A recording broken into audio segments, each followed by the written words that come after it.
You are 23 years old. You just signed an offer letter for $58,000 starting salary. From this exact moment, your life splits into two possible timelines. In timeline A, you do everything right. You grind, you climb the ladder, and 5 years later, you get promoted to $84,000. But at 11:30 p.m., you're sitting alone in a parking garage, staring at your phone, mathematically more broke and stressed than the day you were hired. In timeline B, you never get the promotion, but you quietly break 3 rules society told you to never question. 5 years later, your investments just silently paid your rent for the month while you were sleeping. One timeline mathematically guarantees you stay middle class until age 65. The other buys back your freedom by 35. Let's run the exact numbers on both. Level 1. The promotion. Let's go back to the beginning. Alex graduated at 23 with a business degree and $40,000 in student debt. Not unusual, not tragic, just the standard price of entry. He landed a $58,000 position at a mid-sized firm, entry level, solid benefits, a real job with a real future. For 5 years, he did what you're supposed to do. He showed up early. He stayed late when needed. He volunteered for the hard projects. He learned the systems. He kept his head down and trusted the process. And at 28, it paid off. The promotion arrived with a $16,000 salary increase and a new title on his business cards. His parents were proud. His friends were impressed. His LinkedIn post about the new role got 200 likes. That Friday night, he went out with his team and ordered drinks without checking the price. He felt something he hadn't felt in a long time, like the math was finally starting to work in his favor. Level 2. The upgrade trap. Here's what nobody tells you about a raise. The moment your income increases, your life quietly expands to absorb it, not because you're irresponsible, but because the world around you applies invisible pressure to make sure it does. The week after Alex's promotion, his apartment lease expired. His old place was fine, small, but fine. He'd lived there 2 years without complaint. But now his coworkers lived in the nicer complex across town. His new salary made the upgrade feel reasonable, professional even, the kind of decision a senior employee makes. So he signed the lease, $400 more per month. 3 weeks later, his car started having issues. He'd been driving the same Honda since college. It ran, but with a new title and client meetings on his calendar, showing up in a 10-year-old car with a dented bumper started to feel like a liability. So he leased something newer, $310 more per month. New apartment, new car, new furniture to match the bigger space, a gym membership closer to the office, better clothes for the senior role. None of it felt reckless. Every decision taken individually made complete sense. But here's the sentence Alex never said out loud. The promotion gave him $1,300 more per month. The upgrades consumed $1,100 of it within 30 days. He wasn't spending irresponsibly. He was being guided. Level 3. The house he couldn't afford. 3 months after the promotion, a coworker named Marcus bought a house. Marcus threw a housewarming party on a Saturday afternoon. Alex went. Granite countertops, stainless appliances, floor-to-ceiling windows that let in so much natural light the place felt twice as big as it was. A backyard with a brand-new deck that still smelled like fresh wood. The furniture was new. The paint was new. Everything had that smell, that specific smell of a life that had just been permanently upgraded. Someone handed Alex a beer and asked casually when he was planning to buy. Soon, Alex said.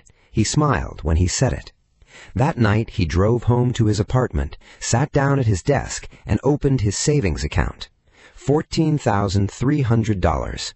He stared at that number for a long time. Then he opened a real estate app. Not seriously, just to look, the way you look at things you think you're almost ready to afford. He found a house, 3 bedrooms, good neighborhood, 30-minute commute. Price, $425,000. He opened a mortgage calculator and entered the standard 20% down. Down payment required, $85,000. Current savings, $14,300. He was $70,700 away from even being able to start. He closed the app, made himself a drink, turned on the TV. But the number stayed with him. A few weeks later, Alex did something he'd been avoiding. He sat down with a spreadsheet and calculated not just where he was, but how fast he was moving and how fast the target was moving away from him. He was saving roughly $800 per month. Home prices in his city had been rising at an average rate of about $1,200 per month. He stopped typing, read the numbers again. Every single month he saved $800. The house he wanted moved $1,200 further away. He wasn't falling behind because he was bad with money. He was falling behind because he was playing a game where the finish line moved faster than he could run. And that's when he thought about Jordan. Level 4. The Hidden Equation. Jordan was Alex's college roommate. Same city, same degree, same starting salary at 23, same student debt, same opportunities on paper. But Jordan had never felt like a finance genius. He wasn't confident. He didn't have a secret strategy. He watched his friends lease new cars and feel the pull of it constantly. He almost stopped investing 3 separate times, once when life got expensive and he needed the cash, once when it just felt pointless, and once during a market crash when his portfolio dropped 28% in 6 weeks and he spent nights lying awake wondering if he'd made a catastrophic mistake. He didn't stop, not because he was disciplined, because he was stubborn and a little terrified of what stopping would mean. While Alex had been climbing the corporate ladder, Jordan had been doing something quieter, something that didn't look impressive from the outside. Every single month, without drama or celebration, he converted a fixed percentage of his paycheck into assets. Not day trading, not crypto speculation, not get-rich-quick schemes. Just consistent, boring ownership of small pieces of things that could grow whether he showed up or not. The difference hit Alex one day when he took a long weekend to visit family. 4 days off. When he got back to work, he opened his accounts. His paycheck for those days? $0. Jordan's dividend deposit? Arrived anyway. The stock market didn't care that Jordan was on a beach. The index fund didn't ask if he'd clocked in. The fractional real estate income didn't require his presence. Alex's income stopped the second he did. Jordan's income kept moving without him.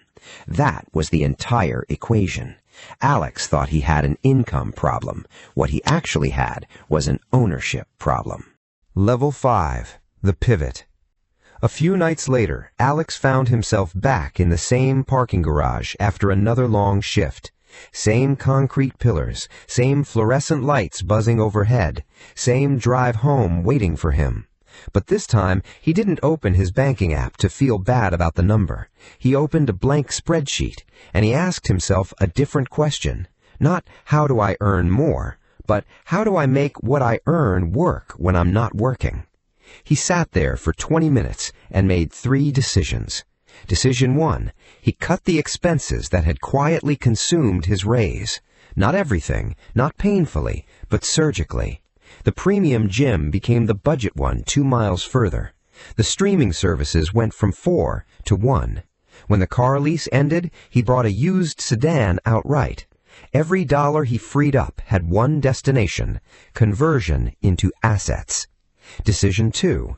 He stopped treating his evenings like recovery time and started treating them like investment time. 1 hour, 3 nights a week, not scrolling, not binge-watching, building. A small digital product, a piece of content that could earn passively, something that could work while he slept. Decision 3. He changed how he looked at his job.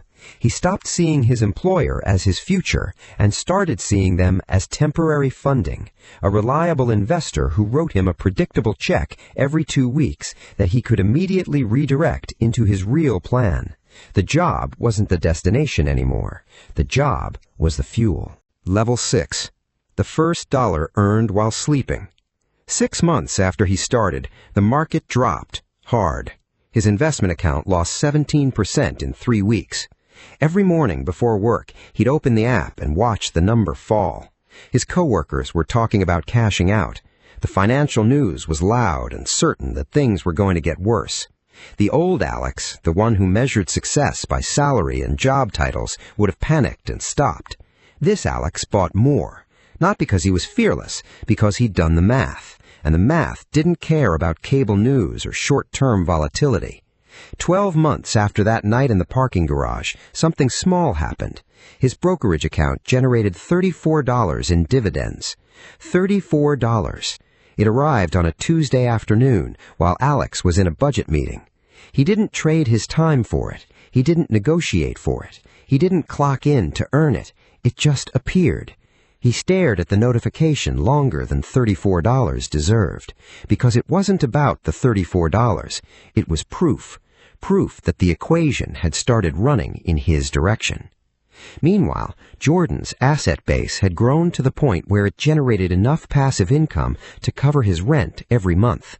He still drove a used car. He still lived in a modest apartment. From the outside, he looked like he was behind. In the only equation that mattered, Jordan was already partially free. Alex had finally started the same clock. Closing. 5 years earlier, Alex sat alone in a parking garage, wondering why success still felt impossible. Now he understood.